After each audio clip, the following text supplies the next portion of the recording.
প্রিয় শিক্ষার্থীরা, Sairam exclusive YouTube চ্যানেলে তোমাদের স্বাগত। আজকে আমাদের আলোচ্য বিষয় হচ্ছে পালাউমো। লিখেছে সঞ্জীব চন্দ্র চট্টোপাধ্যায়। জন্ম 1834 সালে, তার মৃত্যু 1889 সালে। পালাউমো গল্প উৎস হচ্ছে পালাউমো ভ্রমণ বৃত্তান্ত দ্বিতীয় প্রবন্ধ। পালাউমো বঙ্কিম অগ্রজ সঞ্জীব চন্দ্র চট্টোপাধ্যায়ের লেখা একটি বিখ্যাত ভ্রমণ বৃত্তান্ত। 1287 থেকে 1289 বঙ্গাব্দের মধ্যে পালাউমো বঙ্গদর্শন পত্রিকায় 6টি কিস্তিতে প্রথম প্রকাশিত হয়। সঞ্জীব চন্দ্র এই ভ্রমণ বৃত্তান্তের প্রমথনাথ বসু ছদ্মনামে প্রকাশ করেন। সঞ্জীব চন্দ্রের জীবদ্দশায় এই রচনা গ্রন্থাকারে প্রকাশিত হয়নি। রবীন্দ্রনাথ এই গ্রন্থের সমালোচনা লেখেন আধুনিক সাহিত্য গ্রন্থ অন্তর্ভুক্ত, যা আধুনিক সাহিত্যে গ্রন্থে অন্তর্ভুক্ত।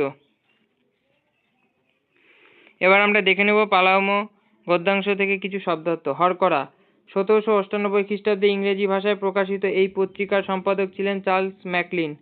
সাহেব সমাকীর্ণ অর্থাৎ ইংরেজ সাহেব পরিব্যাপ্ত। কৃষ্ণচন্দ্র কর্মকার হরফ শিল্পী পঞ্চানন কর্মকারের দহিত্র। ইনি সচিত্র পঞ্জিকা প্রকাশ করেন।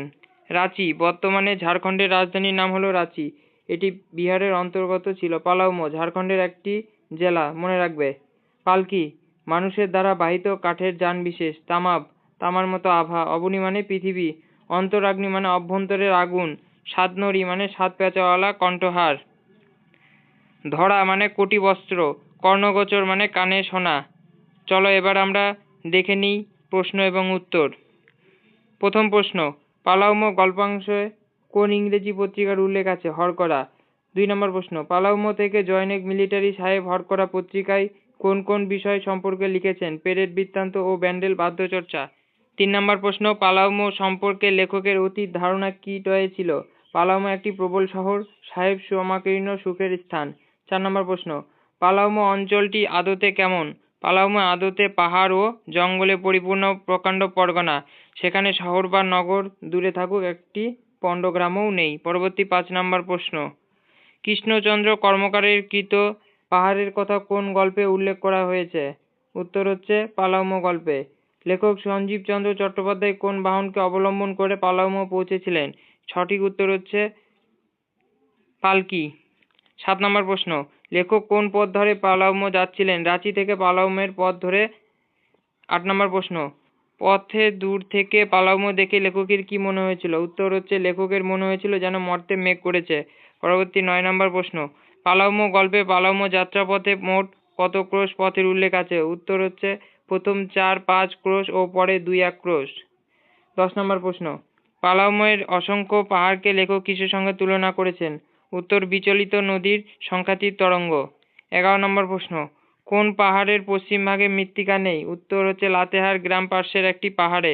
পরবর্তী 12 নম্বর, তাহার অন্তরঙ্গ সকল স্তর দেখা যায়। তাহার বলতে কার কথা বলা হয়েছে? অন্তরস্থ স্তর দেখতে পাওয়ার কারণ কি কি দেখা যায়? উত্তর, তাহার বলতে পাহাড়ের কথা বলা হয়েছে, যার পশ্চিম ভাগে মাটি না থাকায় তার অন্তরস্থ স্তরগুলি দেখা যায়। পাহাড়ের অন্তরস্থ নুড়ি ও কালো পাথরের স্তরগুলি দেখা যায়। পরবর্তী 13 নম্বর প্রশ্ন, পালাউমো গল্পে কোন কুকুরের কথা উল্লেখ করা হয়েছে?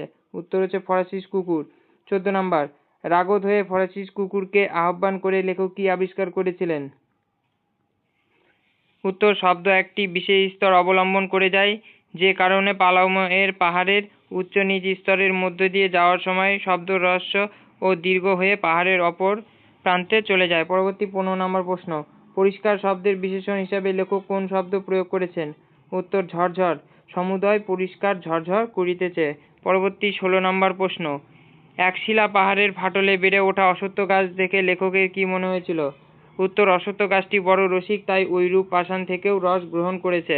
পরবর্তী 17 নম্বর প্রশ্ন, লেখক কোন ধরনের পাহাড় দেখে চমৎকৃত হয়েছিলেন? উত্তর হচ্ছে একশিলা পাহাড়। পরবর্তী 18 নম্বর প্রশ্ন, পরবর্তীতে ওই অশ্বত্থ গাছের কথা স্মরণ করে লেখকের কি মনে হয়েছিল? উত্তর, অশ্বত্থ গাছটি বড় শোষক, এর কাছে নিরস পাষাণের নিস্তার নেই।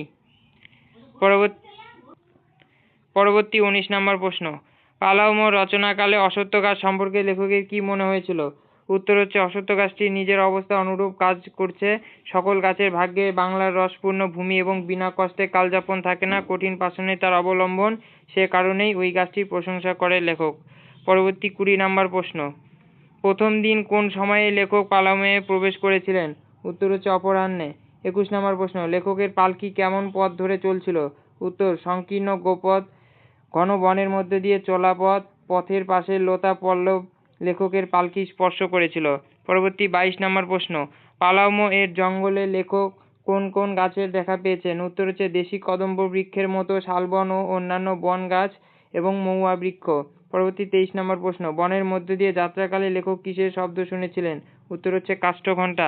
পরবর্তী 24 নম্বর প্রশ্ন, কাষ্ঠঘণ্টা লেখক আগে কোন অঞ্চলে দেখেছিলেন? উত্তর হচ্ছে মেদিনীপুর অঞ্চলে। পরবর্তী 25 নম্বর প্রশ্ন, বনের মধ্যেকার কাষ্ঠঘণ্টার শব্দ শ্রবণে লেখকের মনে কেমন অনুভূতি হয়েছিল? উত্তর অবসন্ন অনুভূতি। পরবর্তী 26 নম্বর প্রশ্ন, কাষ্ঠঘণ্টা কি কাজে ব্যবহৃত হয়?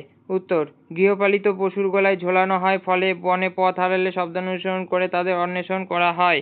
পরবর্তী 27 নম্বর প্রশ্ন, কোল বালকদের চেহারা কেমন ছিল? উত্তর কৃষ্ণ ঠাকুরের মতো, তাদের পরনে ধরা, কর্ণে বনফুল, গলায় পুঁতি, সাতনড়ি, ধুকধুকির পরিবর্তে একটি গোল আরশি। পরবর্তী 28 নম্বর প্রশ্ন, অশ্বত্থ বৃক্ষ বড় রসিক, অশ্বত্থ গাছটি কোথায় জন্মেছিল? উত্তরে একশিলা পাহাড়ের উপর। পরবর্তী 29 নম্বর প্রশ্ন, সকলগুলি আমাদের দেশি কদম্ব বৃক্ষের মতো, কার তুলনা প্রসঙ্গে লেখকের এই মন্তব্য? উত্তর হচ্ছে শাল গাছের তুলনা প্রসঙ্গে। পরবর্তী 30 নম্বর প্রশ্ন, দূরতে পালামো দেখে লেখকের কি মনে হয়েছিল? উত্তর যেন মর্তে মেঘ করেছে। চলো এবার দেখে নিই পরবর্তী গদ্যাংশ থেকে পাঠ্যাংশের ব্যাকরণ। 1 নম্বর প্রশ্ন, শহর নহে একটি প্রকাণ্ড পরগনা মাত্র, শহর কি জাতীয় শব্দ?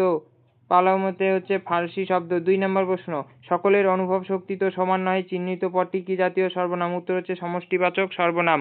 পরবর্তী 3 নম্বর প্রশ্ন, তখন আমার বোধ হইল যেন মর্তে মেঘ করিয়াছে, নির্ণয় করো নিম্নরেখ পদটির কারক সম্পর্ক। অধিকরণ কারকে এ বিভক্তি। পরবর্তী 4 নম্বর প্রশ্ন, আমি প্রায় নিত্য তথায় গিয়া বসিয়া থাকিতাম, বাক্যটির ক্রিয়াকাল নির্ণয় করো। উত্তর হচ্ছে নিত্যবৃত্ত অতীত। পরবর্তী 5 নম্বর প্রশ্ন, প্রতিধ্বনি আবার পূর্বমত হ্রস্ব দীর্ঘ হইতে হইতে পাহাড়ের ওপর প্রান্তে চলিয়া গেল, পদটির সমাস নির্ণয় করো।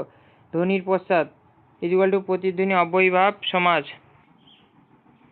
পরবর্তী 7 নম্বর প্রশ্ন, যাহার ভাগ্যে কঠিন পাষাণ, পাষাণী তাহার অবলম্বন, চিহ্নিত পদ দুটি কি জাতীয় সর্বনাম? উত্তর হচ্ছে সাপেক্ষ সর্বনাম। পরবর্তী 8 নম্বর প্রশ্ন, আমি ভাবিলাম পালিত মহিষ যখন নিকটে তখন গ্রাম আর দূর নহে, গঠনগত দিক থেকে এটি কি জাতীয় বাক্য? উত্তর হচ্ছে মিশ্র বাক্য। সরল প্লাস জটিলে মিশ্র বাক্য তৈরি হয়।